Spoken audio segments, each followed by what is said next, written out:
Please welcome President and CEO of Rodel, Paul Herdman. So it's great to be here. I'm Paul Herdman again, and I run an organization called Rodel. And Rodel is very similar to Tennessee Scores, so you can think of me as the David Mansouri of Delaware. Maybe not quite as good looking, but in any case, I serve several roles. I chair workforce development, the strategic planning for workforce development in Delaware. I was a former teacher. And I took an unusual sabbatical 2 years ago where I got a chance to travel the world a bit and learn about how career pathways work there. And I'm going to share a little bit of why we did that, the journey we were on, and share just a few lessons. I'll share a QR code at the end that has blogs, podcasts, a lot more, so you can find out more. So I'll just give you a quick high-level overview of that. But we heard a lot about data, and I'm going to share a little bit more of that, and about connecting kids from school to work. And I want to kind of build off Carrie's point about the human nature of this. And so I talked to, first of all, I'm a dad of 3 kids in their 20s, but I talked to 250 kids during that year-long process. And it's been a tough couple of years for if anybody is a parent or a teacher. I talked to this one group of kids, and there was a question about sort of how would you define your generation, Gen Z, in one word? And a young woman said, lonely. In this very hyper-connected world, young people feel pretty disconnected. So I look at our work as not only about careers, but about building thriving lives, because I think those connections are incredibly important. So I'll get into the data a little bit. And I apologize to Sarah because I'm not an economist, and I'm gonna hit this on a very high level. I was also a middle school teacher, but the challenge in a big picture way is that the U.S. Chamber said, hey, we have 8 million jobs and there's 5.8 million job seekers. So that means there's over 2 million jobs available. So it should be pretty easy to find a job. So why is it so challenging for many folks? I would say there's a dual challenge. And again, I'm oversimplifying here, but it's a talent gap and a skills gap. In terms of the talent gap, the world is changing very quickly, and we saw a lot about that. And if anybody works in their workforce development board, they realize how fast the jobs are changing. The World Economic Forum called it the fourth industrial revolution that we're in. It's a blending of biological, digital, and AI worlds. And between now and 2030, there's a suggestion that upwards of 12 million jobs are going to be going away or changing through AI. And it's changing literally every 6 months. AI is regenerating new ideas. And the skills gap is interesting because I know we had the Tennessee 2030 goals around increasing the number of degrees and credentials, but there was a 10-year study by an organization called the OECD, which is the Organization for Economic Cooperation and Development. They're an organization that I did this project with. They're a research group that's based out of Europe. In any case, they did a 10-year study. They looked at kids at 15 and then 25 across 10 different countries, including the US. And one of the things they found is that young people are more educated, but less experienced. And what they meant by that was that they had more degrees, but less real-life experience. We've heard allusions to durable skills. I serve on that workforce development board. We surveyed 350 of our employers, and the number one thing they said is that we can teach them the technical skills, but you need to teach them the durable skills. And so what that translates into, this lack of real-life experience, is that young people across these 10 countries, not just the US, are 3 to 4 times less likely to be employed than their older peers. These are kids 16 to 24. So career pathways, I think, can help us address both the talent and the skills gap. I'll tell one other story from a student. We were in this focus group, and we were talking about accessing jobs and on online platforms, like how do you find them? The conversation sort of drifted to online dating. And the conversation went to this one young woman said, I can't stand those online apps. I'm going to have to go into the wild to try and find somebody. And I was like, I like that. But the point was that she was so uncomfortable with kind of just engaging and doing things that a lot of us who have a little more gray hair are more comfortable with. But what we're able to do is through just connection, able to do what Sarah alluded to in terms of build those that social network around who they know. There's also two other capitals in addition to social capital I might suggest. One is human capital. They're actually learning a skill. And then cultural capital. The idea of like, how do you act? I'll give you one quick example. I talked to a principal of a school in New Zealand. He was a Maori teacher formerly, and he worked with Maori and South Pacific Islanders, who are the low-income groups in New Zealand. And he said, I want them to be able to go into a room and know how to eat a tea sandwich if they're invited someplace. I want them to be able to swim in every sea, is basically how he described it. So it's that mix of things that we get by virtue of doing the things that Kerry talked about in Chattanooga. So in understanding this global work that I did, we need to start with Delaware. In 2009, we were facing a crisis around the world, right? The financial crisis. And if you know anything about Delaware, it's a very small state, 1 million people. And there's a lot of financial institutions there. 60+% of the Fortune 500 companies are incorporated in Delaware. So a financial crisis to a small state that deals with finances is a real big problem. So our employers said, all right, let's look at the national data. From 2008 to 2011, youth unemployment went from 17% in the US to close to 1 in 4. But they looked around the world, and in Switzerland, they only went from 7% to 8%. So why was that? So a group of us, educators and employers from Delaware, went to Switzerland in 2014. And we learned a lot about their apprenticeship model, and I could go into that, but one story I'll just share. Because we were dealing with a lot of financial folks, and we had a banker on our trip, we talked to a bunch of CEOs in the banking industry, and there were 2 lessons that I learned from that conversation. One is every one of the CEOs had gone through their own apprenticeship through finance. And number 2, they said, when we had to make major cuts in 2009 to 11, the one thing we didn't cut was our apprenticeship program. So that opening panel where there was this discussion about employers kind of co-producing talent, they are there. I would say, at least in Delaware, we're not quite there yet, where employers feel that way. So we took that lessons.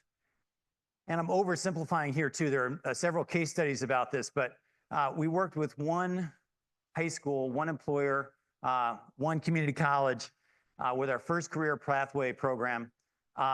And over the last decade, improved it to, or increased it to 30,000 students, which is about 65% of our high school students, every high school in the state.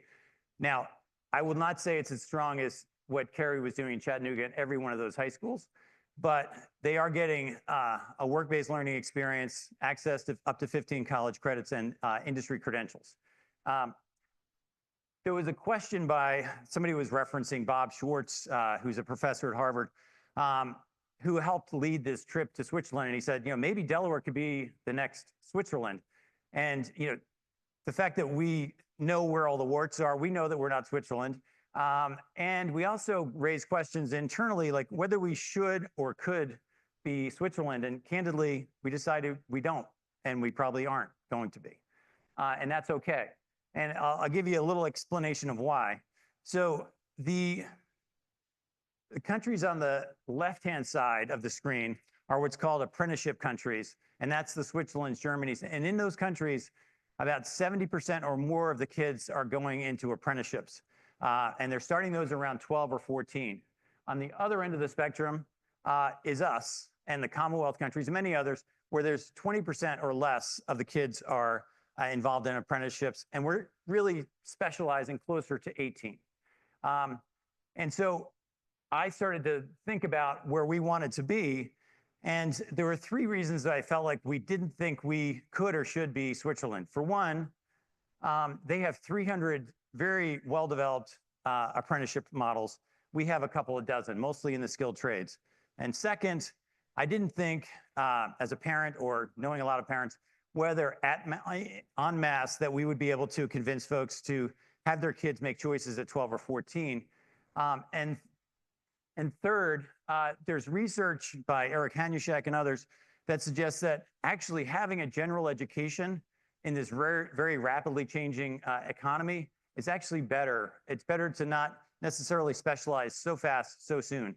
So having a mix of those things makes sense, but having everybody do that, I wasn't convinced that we needed to do that. So what I tried to do is in 2023, 2 years ago, is go visit a handful of countries that looked a lot like us, but were doing work that was interesting on pathways. So I asked that group, the OECD, where those countries would be, and they suggested Australia, New Zealand, Scotland, and Canada. And so I spent a good chunk of time visiting each of those places.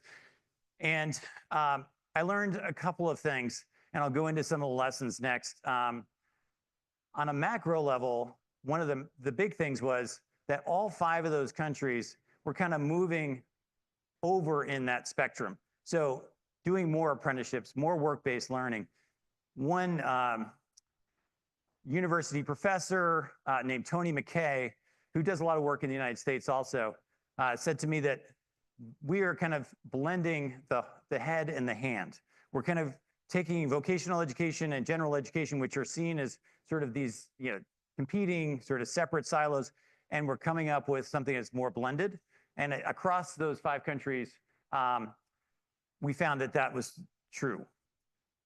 So what did we learn? There's, again, many lessons. I'm going to just share 3. The first was, and this was alluded to, is to start earlier. A number of places, including Tennessee and Delaware, are starting in the middle grades. In British Columbia, it's K through 12 career readiness. They actually redefined what an educated citizen would need to look like, and they said 3 things. There needs to be increases in intellectual capacity, social emotional learning, and career readiness capacity. And so they actually have a whole K through 12 curricula. And I talked to one of the teachers who works with 4th graders, and she said, we're not asking them to figure out like what they want to be when they grow up. We're asking them, who do they want to be? What are their values? What are they passionate about? Get them playing with things. And so when we think about the buildup of those durable skills, their belief is that those need to start in kindergarten. The second one is around expanding student agency. And this was actually the one that really hit home for me as a former high school teacher. And no offense to any of the teachers out here, when I asked these kids across these 5 countries what they thought of their traditional high school experience, it was something along the lines of like, well, they would kind of slump in their chair oftentimes and they'd be like, they try and teach me something, they test me on something, I kind of forget it, and then we move on to the next thing. But then when I talked to them about their work-based learning experience, that kid on the far right was designing electric cars in a partnership with Nissan. He actually races those cars. These kids actually lit up when we talked about things that happened in conjunction with, but often outside of school. Those girls in the middle are in New Zealand, and they are developing artificial reality tools to help understand invisible illnesses like mental illness. They're in a STEM school. The boy on the left is probably doing something that is happening in Chattanooga and elsewhere, but the idea is that he is in a health pathway in a rural innovation zone and doing amazing work. So the point is that kids really across the board wanted more agency over what, when, how, and where they learned. And I think that's an area that we could do a lot more. The last thing I want to share in terms of a lesson is moving from pilots to policy.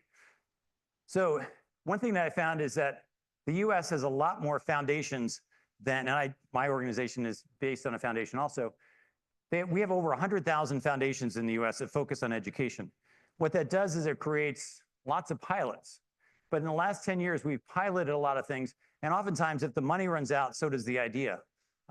And so I think we're at a point where we need to be flipping some of these pilots into sustainable, scalable policies. And I think that's one of the things that Tennessee SCORE does an amazing job on, particularly with the credential work they're doing currently. So let me close here with 3 things. One is you're not alone. Second is get into the wild. And third, it's about more than jobs. And what I mean by that is you're not alone in the sense that there are people in all those countries and all over the US wrestling with exactly the same questions you are. And so you are in a leadership position in many of those places, but there's opportunities to learn. So you're not alone. If you're a parent, an educator, or an employer, encourage your kids to get into the wild. Just get out and do things and connect, because I think for all the reasons that Sarah described, it makes sense. And then finally, it's about more than jobs. I think the work that we're collectively all doing is great in terms of helping young people get jobs, but it's also helping them thrive as humans. And so I just appreciate and applaud your work, and we'll have a breakout and we can talk more. So thank you.